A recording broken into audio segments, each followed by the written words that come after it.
Ryan O'Reilly gets his revenge against his former team as the newest Maple Leaf nets a hat trick in a win over Buffalo. Welcome into Rinkwide Toronto, sponsored by Bodog, free casino games and sports odds. It is time to play at bodog.net. Rob Wong joined alongside by David Alter, who is on his way home from Scotiabank Arena, Q.E.W. Center, where the Maple Leafs took down the Sabres, David, and a lot of blue and whites. We'll talk about the Maple Leafs fans invading Buffalo, New York this evening, but we've been waiting for that signature game from Ryan O'Reilly, and it only took the third game since joining the Toronto Maple Leafs as that whole line tonight. Ryan O'Reilly, John Tavares, Mitch Marner combining for 13 points. Marner with a career-high 5 assists, and O'Reilly matching his career-high with a 4.93 goals and 1 assist. Just about as magical of a game as you could have asked for Ryan O'Reilly, I think, and his new team. Yeah, it was a perfect script, Rob. There was just a magic in the air, if you want to call it that, just because it's the first real Toronto-Buffalo rivalry game in Buffalo. I remember I was at the one back in November of 2021, and back then, if a Canadian wanted to go to that game, they had to pay over $200 for a fast enough COVID test across the border.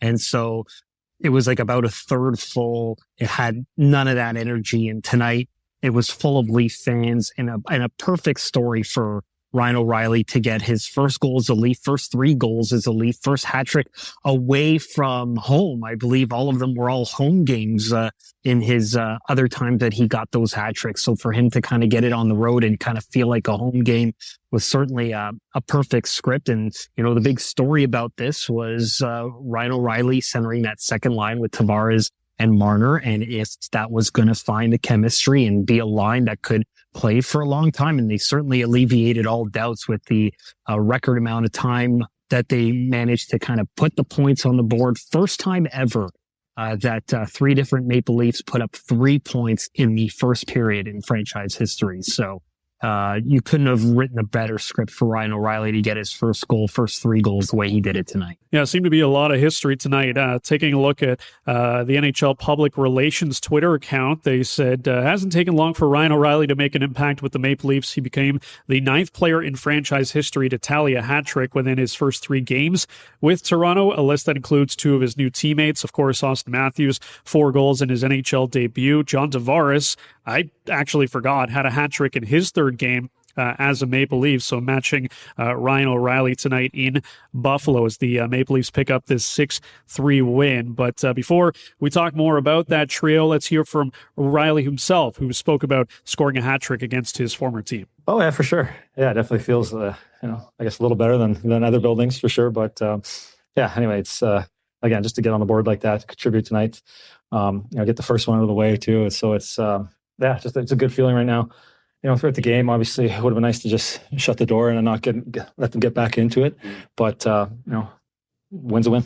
Yeah, a win is a win. You will take that every day of the week. And, we talked about this after the first game against the Montreal Canadiens. It, took a while for this line to really find the chemistry that we saw tonight. But, we can think back to that first shift, Dave, they had against the Habs in Ryan O'Reilly's Leafs debut. And they hemmed the Habs into their own end for over a minute. And you could just see the potential that they had. They did not end up having a great game against Montreal. The game against Chicago was a little bit better from the statistical standpoint. But really tonight, everything just came together for Ryan O'Reilly, John Tavares, and Mitch Marner. And you can just see it with these 3 guys. I mean, no surprise that when you put talented players together, they are generally going to play well. I think back to, all the talk about Ryan O'Reilly in his St. Louis season and, what was going on there with his numbers, having a down year. Well, no offense to guys like Josh Levo and Brandon Saad, but they are not John Tavares and Mitch Marner. So, you can just see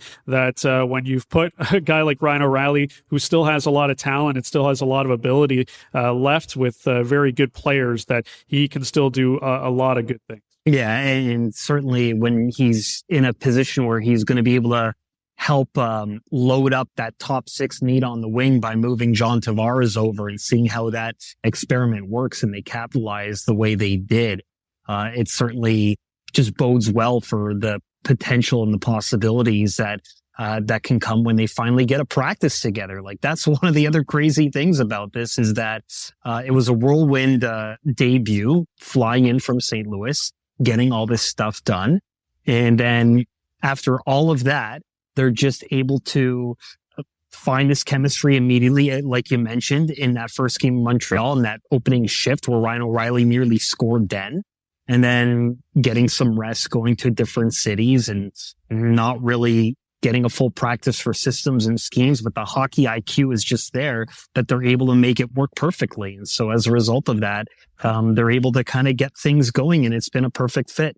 So, of course, the conversation, as you touched on, is going to be about how long this line is going to stay together, and be pretty difficult right now to break them apart coming off a game where they combined for 13 points. But Sheldon Keefe was asked how long he plans on keeping this trio together. Well, I don't know. I mean, I didn't put any sort of timeline on it other than, to just to say that I wasn't going to do it for 1 or 2 games. I think we owe it to the line to spend some real time together. It would have been easy the other night after a loss, and maybe it didn't go so great to break it up. But I feel like our third and fourth lines have been so good. There's lots of reasons to just stay with it, and felt like they were close. So I think it's a good sample of what we're capable of. I still feel at the end of the day, we're going to have John back in center and all those kind of things. But it's, you want to build chemistry and you want to build confidence that if and when you go to it, that's what it's capable of. Yeah, and I think that's a good point by Sheldon there, that you want to go to that line to see, what it can be. And it's still a small sample size, but, so far so good. And I imagine he's going to continue to experiment. He said, John Tavares at some point is going to go back to center. Maybe that's with Ryan O'Reilly on the wing. Maybe it's with O'Reilly at, third line center. But that's what these final, 20 plus games are about, Dave. It's to see, what you have and what kind of lineups that you can put together come playoff time. So while it's working right now, and it's definitely a successful trio from these first 3 games, Sheldon Keefe, I imagine, is going to continue to put the lines in a blender, and I think he is feeling pretty good that in a game 7, if they're down a goal and he has to go to quote unquote the nuclear option, he has O'Reilly, Tavares, and Marner in his back pocket if he needs it. Yeah, and I think it's one of those things too where injuries are going to happen where at some point or another, if it affects the center depth at all, John Tavares is going to be the next option no matter what. Just because of the body of the experience, it only behooves them to do that. So there's that.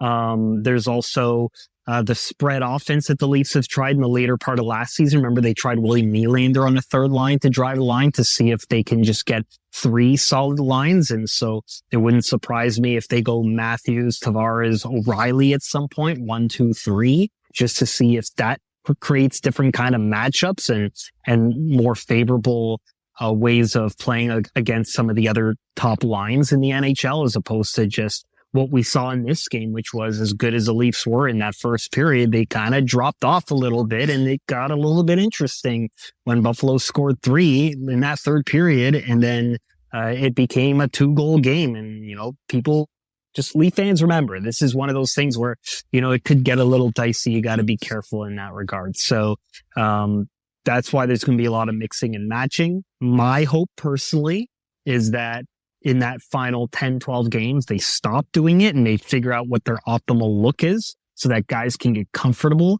and just know that this is what they're going to go up against. Because sometimes I feel like Sheldon Keefe changes things way too much.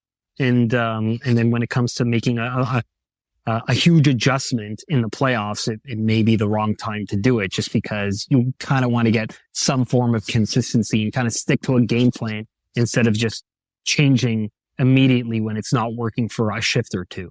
Yeah, and I think it's interesting as well for, O'Reilly, and how Sheldon Keefe mentioned, in his first game that he wanted to keep both him and Noel Acciari in their natural positions at center to make them feel comfortable. But it does seem at some point he's not going to necessarily make them feel uncomfortable, but he's going to experiment and, move those guys around to see if there's maybe a more optimal fit. But tonight, as we touched on, about as dream-like of a scenario as you could ask for with this trio. And I thought, that final hat trick trick goal was sort of a microcosm of why they went out and got Ryan O'Reilly. You know, he wins a big faceoff in his own end and then ends up scoring the empty net goal after the Leafs were able to chip it out, and definitely was a hard-earned empty net goal as well. It wasn't exactly, you know, a chip in for Ryan O'Reilly, but you just see it, you know, flashes all over the place of why they went out and got this guy. And, you know, no offense to, you know, some of the other players that have been named and have been linked to this team, but I think you're just starting to see it more and more,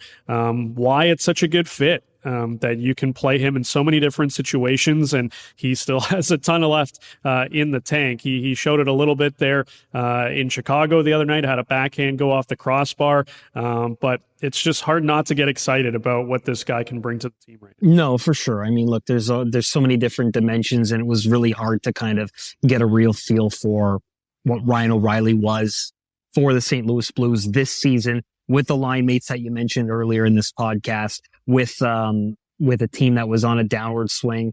And probably the biggest question mark was the foot injury, right? Like, I mean, he had that long-term injury and he kind of came back and no one kind of knew what to expect. And some pessimists were like, well, what if he's not this anymore and 3 games isn't enough after a long injury? I mean, you're taking that risk with any 32-year-old at this point. So, 32 is not 38. It's not 39. There's still plenty of gas in the tank for someone like a Ryan O'Reilly to contribute. And if he's got skilled, speedy guys on his wings that are just gifted with an abundance of skill, it frees him up. It allows him to be the player that he's shown he can be in flashes of brilliance that he had in that 2019 year with the Blues in the Cup, and even before that with Buffalo and with Colorado, and just why he was so highly touted. So it's a perfect situation. Again, I will preface that with all the names that were kind of targeted, I do think the Achari as a package to kind of make that work was what made that a cinch for Toronto to go for Ryan O'Reilly among the big names that were kind of out there. Yeah, and there's no reason to think that in, you know, a situation where, let's say, the Maple Leafs acquire a Patrick Kane or a Timo Meier, that they're also not scoring, you know, hat trick goals in their first few games with the Maple Leafs. I mean, those guys are incredibly talented players, of course, but you mentioned it, you know, having Achari as part of the deal as well just helps the Maple Leafs balance their forward lineups just so much better. And we'll get to Achari and the fourth line and how well they have played of late. And, you know, I didn't necessarily want to get into this, but after watching, you know, the hat trick tonight, watching all the scenes in Buffalo with all the fans and, you know, cheering for that team. And he's obviously felt it, you know, the last few days since joining the Maple Leafs. But, you know, I know Kyle Dubas said in the news conference after the trade was made that, you know, he's not looking towards the offseason as far as, you know, extension talks with Ryan O'Reilly yet. Like, he's going to let it play out. But if you're Ryan O'Reilly, how can you not, you know, feel the love right now and just look at this situation and not think, you know, what your future might look like as a Toronto Maple Leaf? Like, I think it would be very, very difficult to not have that cross your mind. I mean, his dad's been on radio interviews talking about how wonderful it is for the families, you know, sending out videos of Ryan O'Reilly's kids and how excited they are. Like, he's just surrounded by all of it right now. I would find it very hard to believe that he hasn't, you know, at some point just given himself a moment to think, wow, like, this could be my life for the next, you know, 2, 3, however many seasons.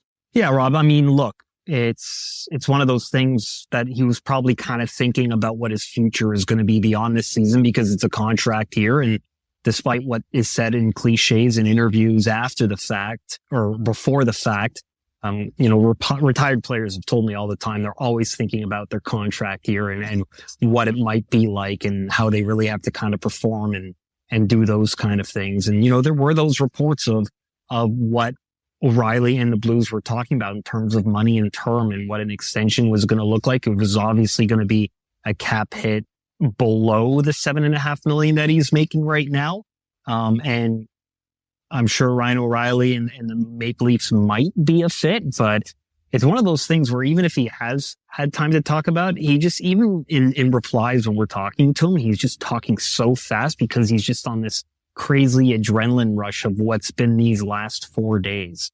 So I don't know in that regard in terms of where that might go, just because even though there might be a fit, I don't see this necessarily like a Mark Giordano. I'm at the twilight of my career, so I've got to take the hometown discount and kind of figure out that part. And then if the Leafs do kind of figure out some sort of short-term thing here, they still really kind of need to know where they stand with Austin Matthews and William Nylander and some of those decisions that they're going to have to make. And then the third part in terms of all of that is, what is the cap next year going to look like? That is a big multi-million-dollar question, literally, because it could be more than 1 million. It could be 1 million. It could be 4.5. And then we're not going to really know that until June. And so he's seeing the good right now, but there is also the bad and the pressure and stuff. And if things go really south this year and they don't get past that first round, all this fun talk just goes right away. And I'm not trying to be a pessimist or a spoiler or anything like that, but this has been a great few days. It's a honeymoon phase right now. And so I think he's got to see what some of the tough times are like how John Tavares has and like a lot of the longer tenure Leafs, to kind of see if this is real or not, to figure out if this is where he wants his future to be. But there's 6 weeks plus playoffs to figure out if there is a fit there. Yeah, there's tons of time to talk about what that might look like come the off season and his future. But like we've talked about here, what a dream start it has been for Ryan O'Reilly. But his line mate tonight, Mitch Marner, was absolutely on fire tonight with 5 assists, arguably the best game that Mitch Marner has played as a member of the Toronto Maple Leafs, just all over the ice tonight, doing Mitch Marner type of things. And, not necessarily this is going to be a thing moving forward, of course, but I know you were there this morning for the optional morning skates, and, Marner and Austin Matthews were 2 of the guys that did not take part. But, at this point of the year, a lot of it is about managing guys for the stretch run and into the playoffs. We've spoken a bunch on this podcast about, Mitch Marner and the amount of minutes that he has played at some points this year. I mean, it wasn't that long ago, just a couple of weeks on a back-to-back, he was pushing, like 25 minutes or so. It was a pretty insane, usage that he was getting at that point. But maybe it worked out for him today. Marner, as we said, one of the few guys that took the morning skate off, says there's always a good plan in place from the training staff. It's up to our coaching staff, up to our science guys, and the guys that have a pretty big brain in there. So I think they've done a great job really all year long of just understanding us and letting us do our thing. And I think it worked there pretty well tonight. Do you feel like it helps you? The matter. I mean, I think it's just good to have kind of the option up to yourself to decide what you want to do, decide what you want to take or not. So I think it's all up to whatever everyone's preference, and everyone's different, but it's definitely good to have your own kind of decision to make. And for you, Dave, I know you get this a lot, covering the morning skates and practices. When guys don't go out there, there's a lot of, can be a lot of concern from time to time that maybe there's an injury or something is up. But, as Mitch Marner said, they're working in concert with the coaching staff and the training staff to make sure guys are good to go. And I think, hockey is a sport where a lot of guys play through a lot of things, and you have to make sure to kind of, keep the players from doing too much damage to themselves, because guys obviously want to get out there, but you just kind of have to pick your spots of, when it's time to go, get out on the ice and get your work in, and when it's time to rest. Yeah, for sure. And so look, I mean, this is kind of interesting because Sheldon Keefe kind of mentioned in the pregame that based on some of their data over the last few years, they looked at kind of this point of the season onward, what they did, and they're trying something different as a result of that. And so this is not unlike what a lot of other teams do. I know John Tortorella doesn't do morning skates, like they're optional, or some just don't do it at all. And they're trying to do what the Golden State Warriors did when they began their championships, which was just getting rid of the morning shoot around and some of those things, and just maximizing rest. And if it means just going to the rink a little bit earlier and extending your day instead of having to go back and forth and interrupting your day with an extra trip, why not? Now, I mean, they're still at the arena, so there is that element. So they still came, like we saw them there. But in a lot of teams, a lot of different situations, they're not doing that. They're just kind of sticking around, going home and staying at the hotel and just maximizing their rest instead of having to do the midday nap, just sleep in a bit longer or do whatever it is they need to do. And so I think this is smart play. I think the morning skate really kind of only exists now for some of the older players who are just kind of used to it. And some people just need the feel of the ice. But generally, I think it's just better to kind of get rid of them and just make it a more of a longer period, get whatever work you need done in the practice and try to find that. And look, I'm not a pro hockey player, but I've been doing this grind in terms of the travel, and it does wear on you. And they have even better travel than I do, but I'm not playing a professional hockey game. So, yeah, I can see the grind of the schedule just being to the point where, you know, the reason why the Leafs played the way they did against Chicago was probably what led to this decision here. So, I think you're going to see a lot more of this where there's just going to be optionals when it's not typically an optional.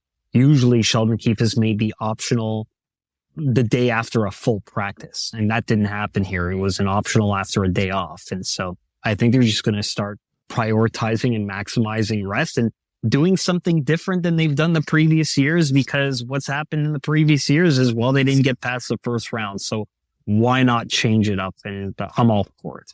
Yeah, I think it makes sense. You know, the morning skate, it has served a purpose in the past, but, you know, nowadays when you're trying to make sure guys are ready for games and especially down the stretch run here, it's probably best to just make sure guys are healthy. If they want to get out there and just, like you said, get a feel of the ice, then maybe you do that. But it's probably unnecessary to kind of run through a full morning skate at this point of the season. But maybe Mitch Marner's found something here to take off some mornings, and then he'll have it for a game. Not saying he's going to put up 5 points every single night, but it definitely worked on this occasion against the Buffalo Sabres. We've talked a lot about the good, and we'll get to more of that later with regards to the fourth line, but the bad in this one, when the Maple Leafs were up 5-0 in the third period. You knew Buffalo was going to come back at some point. They weren't just going to lay down, of course. But, you know, that stretch there from about 5 minutes in to, you know, with about 5 minutes left in the third period, things got a little bit hairy for the Maple Leafs when the Sabres were able to score 3 straight goals. That Jeff Skinner goal with about 3.5 minutes left made it interesting at that point, at least, where the Sabres, you know, pull the goalie and they have 6 on 5, just down 2 goals, of course. But Ryan O'Reilly was able to put it away. But what did you make of that stretch? Is that just a case of, you know, score effects and you're up 5-0, you just naturally take your foot off the gas, or was there some things there that you didn't like, and I imagine Sheldon Keefe didn't like either? Yeah, I mean, like when I watch that game, the more I see Connor Timmins coming back in, the more I feel like he's not quite ready yet. And like, as good as he's been this season, as these kind of games get a little bit more intense and maybe there's more at stake, but there's still a lot more development that I think someone like Connor Timmins needs. Now, a lot of it's kind of unfair. He hasn't played for a long period of time, and then he gets sprinkled in. And then with Rasmus Sandin out of the lineup, they kind of have to shuffle things around. And I think they did too much shuffling there. I don't know why they don't give Jordy Ben another run and keep Brody with Riley when that defensive pair works so well. Instead, it's affecting a lot of different pairs except for Giordano Liljegren. So, yeah, I didn't like that. I didn't like some of the coverage there. But this was another odd game for Ilya Samsonov in terms of like the shots that he was facing. These weren't difficult shots when it comes to the goals that he let in.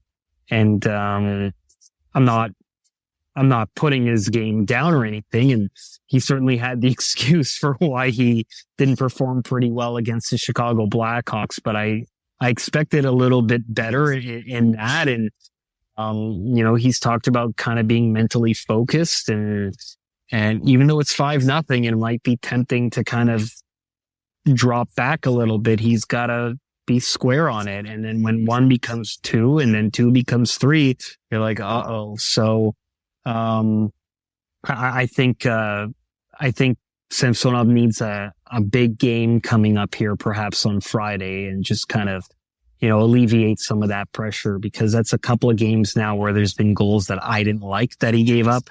And I really don't like these defense pairs with Rasmus Sandin out. Of course, Sandin's been out with, an undisclosed upper body injury. We did mention that his left shoulder was heavily bandaged up in ice when we were walking around the arena. We could see that.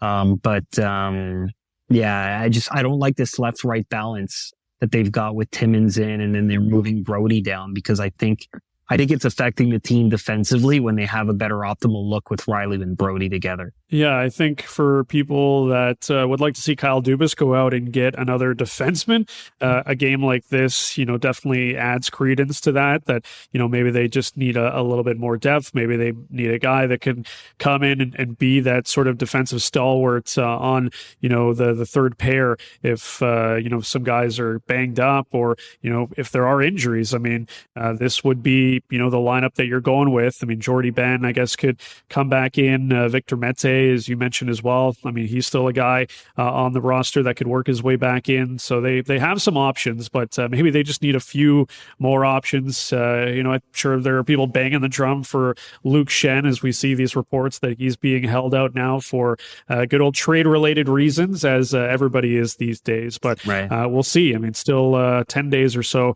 until the trade deadline comes, and I imagine Kyle Dubas is still on the phones, on the phones, because he loves using two phones. We all remember that famous video of him at the draft. He's not working with just one. He loves to use two whenever he one can. Landline, one cell. A lot of conversation. Yeah, exactly. You got to make sure the one call's getting through to make the trade call, and the other one you're just working on a deal at the same time. But lots of chances to talk about trade stuff, of course, as we get closer to March the 3rd. But the Maple Leafs pick up the 6-3 win tonight in Buffalo. Ryan O'Reilly with the hat trick. Coming up, we'll get to the Bodog line of the day, and we'll talk about the fourth line that has looked really good since the addition of Noel Achari. You're listening to Rinkwide Toronto, sponsored by Bodog. Free casino games and sports odds. It is time to play at bodog.net. It's Rinkwide Toronto. Pre-game, post-game, every game.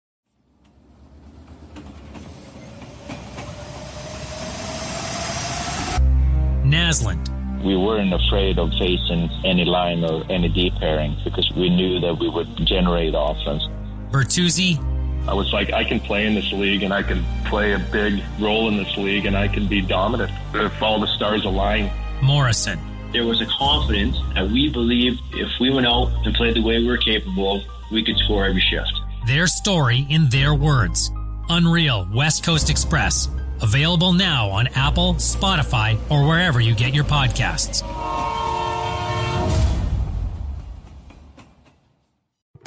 Nearly 2.5 billion people are shopping online globally, and a lot of that shopping has been done on mobile phones. So how does your business website look and function on a mobile phone? Hey, it's Ray Ferraro. Right now, my friends at North Beach, along with their partners at Craft Growth, are offering small business owners and entrepreneurs a free website digital audit. So you can find out if your website is properly optimized for a great mobile phone shopping experience. E-commerce has never been more important. So visit craftgrowth.net and get your free digital audit. That's craftgrowth.net.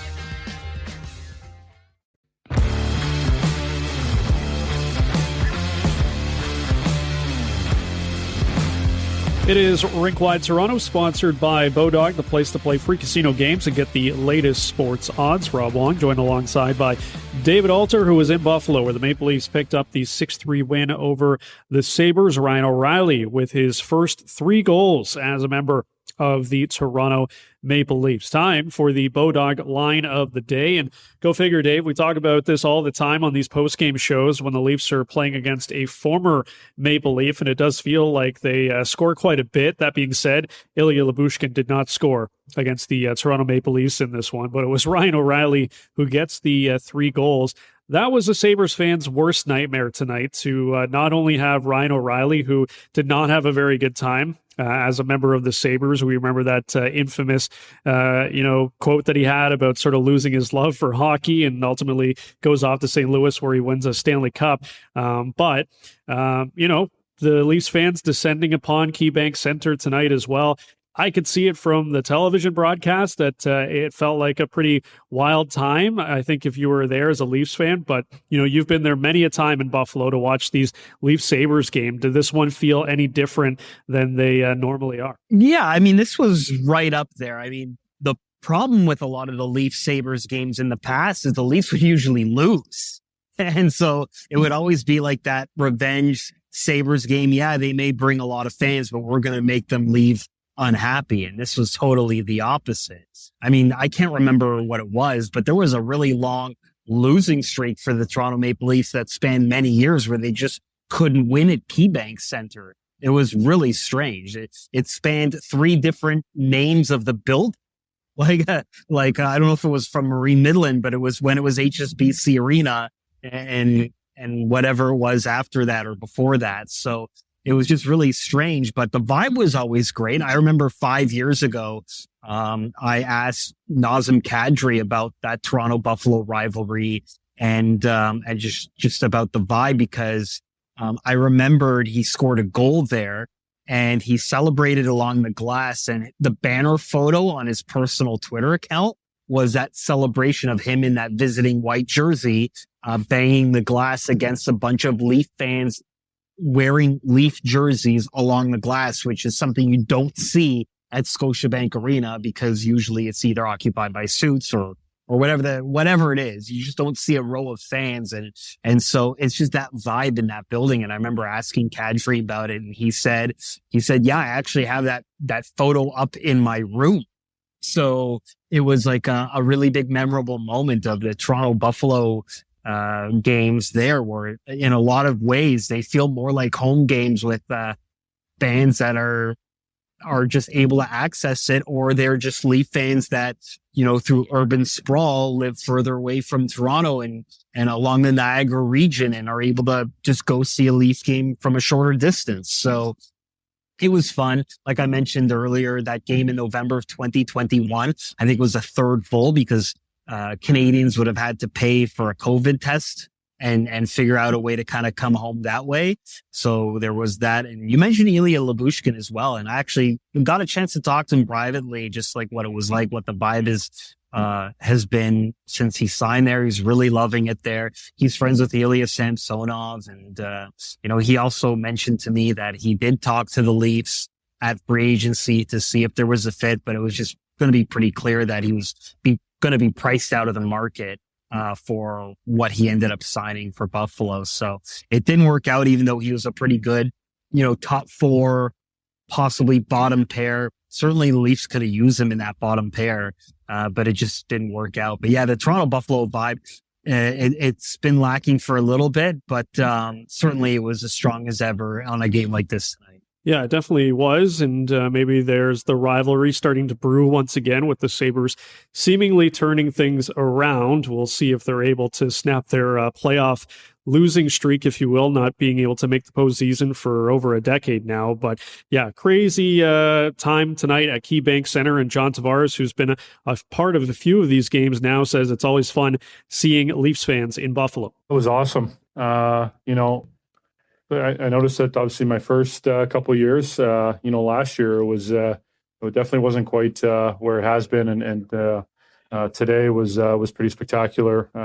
Leafs Nation is incredible, and just the way they travel and the support we get on many places on the road, and certainly obviously being pretty close to back home, come out and support us. So it's always great to have an atmosphere like that. It's funny, the first thought I had when Ryan O'Reilly scored that hat trick and the hats started flowing onto the ice, I'm like, when was the last time I saw a road game where that many hats, fell to the ice for the opposing team? Like maybe it was the Leafs somewhere else. Maybe, I don't know. I'd have to go back to, was it Austin Matthews' 4-goal game where there are a ton of hats in Ottawa? Yeah, for sure. On opening night in that game. Like, maybe it was back then, but it's so rare, right? To see a road team get a ton of hats. I think back to, what was it? Which game was it? The All-Star game where somebody threw a hat on the ice, like one Columbus Blue Jacket hat fell on the ice during the All-Star game for Johnny Gaudreau, which was sort of hilarious that there was a Blue Jackets fan in Florida waiting to celebrate that. I could tell you where it was more recent. It was when Alex Ovechkin hit 800 goals in Chicago, because there was that respect factor and how cool that was. So there were a few more hats than normal, just kind of bowing down to witnessing someone who just not only got a hat trick, but scored goal number 800, becoming the third ever player, I should say, to accomplish that feat. So, that was the only one I can remember in recent memory that was genuine. I was there for that Austin Matthews 4-goal certainly was the case there. There were a lot of Leaf fans. You could even remember if you go back and YouTube those the highlights from that game, and you can just hear the crowd roar the same way they were kind of roaring for Ryan O'Reilly's goals tonight. So, I mean, certainly it was even crazier just because it was a guy making his NHL debut, and it was a monumental one at that, even though they did lose. It was still crazy. And funny enough, Craig Anderson played in both of those games. So how about that? Not the way Craig Anderson probably thought he was going to come into the game tonight. Certainly, when you have the visiting crowd and it's so pro-Leaf because of the Ontario region, whether it's Eastern Ontario or the Golden Horseshoe like tonight, you get a lot of home-like vibes. And so certainly for the Leafs, they travel well. It's why I always call them the Dallas Cowboys of the NHL. So Ryan O'Reilly, of course, grabbing a ton of the headlines right now from the trade, and now with a hat trick in his third game as a Maple Leaf. But, not going unnoticed right now, I think, for the Maple Leafs and a lot of their fans has been the play of Noel Acciari, who has really elevated this fourth line alongside Zach Aston-Reese and Alex Kerfoot. Their underlying numbers through the roof right now, and Sheldon Keefe made a point to really talk about how well they have looked and how well that fourth line has looked for really the first time this season. You and I have talked about it a lot, the constant revolving door on that fourth line and trying a myriad of different players on that bottom trio there on the fourth line. But it does feel like the Leafs have finally got something here with these three guys. And, Noel Acciari, I think, coming in here, was necessarily an underrated part of the deal because, even when the trade was made, the first podcast we talked about, he's someone that in the past has been a thorn in the side of the Maple Leafs when he was a Boston Bruin. So, maybe Maple Leafs fans remember him for that. But you just watch what he's done here in these, 3 games since joining the Leafs, and you can totally understand why, the Maple Leafs felt, this might have been the best package to do, not only to get Ryan O'Reilly, but to add a guy that can solidify the bottom 6 too. Every shift I see him out there, he's hitting somebody. And, I've also seen a big step up in Zach Aston-Reese's game too. I think Zach Aston-Reese led the team in hits in that game in Chicago. And that's something that they've been hammering him to do a lot more. And a lot of times he kind of gets away from it. And I don't know if it's because he doesn't have the right line mates, where he feels if he doesn't do something else instead of hit, then the rest of the line is going to get exposed. And you look at the minutes in both of those games, that fourth line is kind of the third line, I think. It's one of those things where, there were a lot of times even earlier this season where a third and fourth line was kind of interchangeable, and the fourth line was getting more minutes than the third line, even though they were kind of doing line rushes differently. I think that's the third line right now. And that's no disrespect to David Kampf or Pierre Engvall or even Calle Jarnkrok, because I think that line has found something there too. But, you've got Kerfoot, who seems to have elevated his game a little bit and perhaps has, a responsible center in Acciari. And you've got someone who's hitting a lot more in Zach Aston-Reese, and Acciari is just hitting with every shift too. You just see it. Even when he has the puck, he's able to kind of force his way and win these battles. And when he's winning these battles, he's extending shifts. And he just seems to be so relentless and dogged in terms of his pursuit of the puck. So you take all those and you just see the spillover effects. There's a lot of guys who just feed off one player like that. And I think that you're seeing that particularly in Zach Aston-Reese's case. It almost looks like it's rejuvenated him and his game. Yeah, I think it has for sure. And I just wish there was a little bit more finish in this game. I mean, he's had some opportunities on this fourth line with Noel Acciari and hasn't been able to put it home. But I think if you're Sheldon Keefe, you get any offense from that line, you feel great about it. But, these guys just keep doing what they're doing with their doggedness on the puck in the offensive zone, the strong forecheck, that type of ability. And Sheldon Keefe isn't going to complain too much, even if they can't put the puck in the net. All right. I got a few minutes left. So, of course, we got to spend time talking media meal musings. It's been a while since we've had this opportunity with you on the road. We've gone almost all over the NHL so far this season. But what was it like at KeyBank Center for media meal? Yeah, you know what? Not fairly great. I mean, it's usually decent, but it was expensive. It was like $15 US, and there weren't a lot of meat options. There was just like a glazed ham in terms of the meat. Like there wasn't a lot of options there. And then it almost felt like a Totino's kind of pizza roll. Like there were like a lot of things that just kind of felt, I don't want to say it's like what the market is with like a lot of the carbs and stuff, but I was kind of disappointed in that regard. Some of the desserts were really good. So I will give that, but you didn't even have to pay for the medium meal to have the dessert. So from a medium meal standpoint, I give it a D in this case. And my favorite thing about it, and I'll share the TikTok later, is that, one of the things was labeled, braised or grilled, broccoli, but it was Brussels sprouts. So it's funny because in one of my other ones, I called broccoli cauliflower, and it was like a homage to me for mislabeling broccoli again. So, but this time it wasn't me who did it. It was them. So I don't know. It was really strange. I did it for the TikTok. I'll always do it for the TikTok, but it's probably not a meal I will get again. They usually have good snacks and good spreads outside of the medium meal, but the medium meal itself was a solid D, and not in a good way. Wow, that is rough. Yeah, that is one of the more tougher grades that you've handed out so far this season. It's too bad. It used to be a lot better, and they actually moved it up to the press level area, similar to what St. Louis does. Instead, they used to have this separate room for the medium meal, similar to what all the other arenas do. And the fact that they put it up where you work up in the press box area is, it's not a good mix. It doesn't create the same atmosphere. So D all around.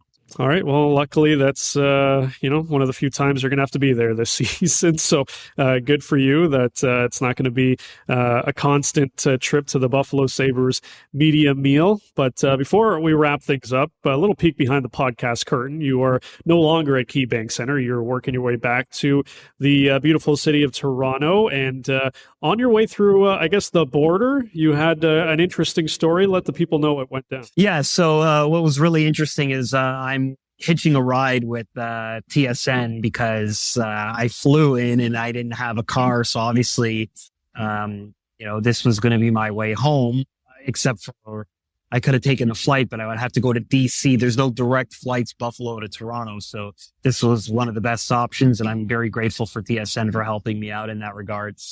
Going in because we're going with in a different area because of camera equipment and whatnot, we go through what's called Carne, and that's where the trucks cross the border. And so we run into a border guard who recognizes Mark Masters, especially because Mark Masters is first class. And so we're talking about the Leafs and the game and everything while doing all the proper paperwork. And then he reveals that he knows Jake Muzzin, and he actually is from Sault Ste. Marie, and he actually played in the junior A league below where the Sault Ste. Marie Greyhounds play in the OHL. His name's Matt Conway, and Kyle Dubas was his agent. And so, wow. So it was crazy. We started having a long conversation about it, and they were asking us for insight, but I was kind of wanting to have more insight from him. So, cause he actually played with Jake Muzzin. So, that's kind of a crazy story. You just never know what you're going to see and experience when you're on the road. So, I Googled his elite prospects page immediately afterwards. So he's retired, didn't play that much beyond that. But remember, Kyle Dubas was an agent, before he was a GM, and being from the Sioux, Kyle represented. So how about that? How about that for a crazy story coming home? That is pretty cool. Now, what does he say? His name was Matt Conway? Yes, Matt Conway. Yeah, so poor guy. He probably, his friends, knowing that Kyle Dubas used to represent him, are always bugging him. Hey, have you talked to Kyle? Do you know what he's going to do? Like at the trade deadline, do you have any inkling? Like he's probably getting hit from all different angles with friends and family because they know he, used to be represented by Kyle Dubas and maybe has a direct line to Dubas. Not saying that, Kyle's going to be just handing out information left and right. We know he likes to keep things really close to the vest, but I just figure, man, poor guy who obviously loves talking about the Leafs and has a lot of different connections. But small world. But that seems to be sort of the thing, right? Everybody in Canada, generally knows someone that knows someone that knows someone. And that's just another example there with the relation to the Maple Leafs, Kyle Dubas and Jake Muzzin. So pretty cool story there to wrap things up here on Rink Wide Toronto. But luckily, Dave, you are back across the border and back on the right side of the border. Let's just say that. Good old Canada heading back towards the 6 as the Maple Leafs pick up the win tonight in Buffalo. Their next action will be on Friday night when the Minnesota Wild come to town, a team that, of course, O'Reilly and Achari very familiar with, having squared off against them in the Central Division. Make sure to like, review, and subscribe to the pod wherever you get your favorite podcasts. You can follow us on Twitter at RinkWideTOR, at DAlter, and at RobWong34, and you can always get us at RinkWideToronto.com. For David Alter and producer Aaron, I'm Rob Wong. You've been listening to Rink Wide Toronto, sponsored by Bodog, Canada's home for casino games and sports odds, where everyone goes to play. It's Rink Wide Toronto, pregame, postgame, every game. Hey, it's Ray Ferraro and Darren Drager from the Ray and Dregs Hockey Podcast. Dregs, we're getting into your favorite part of the year.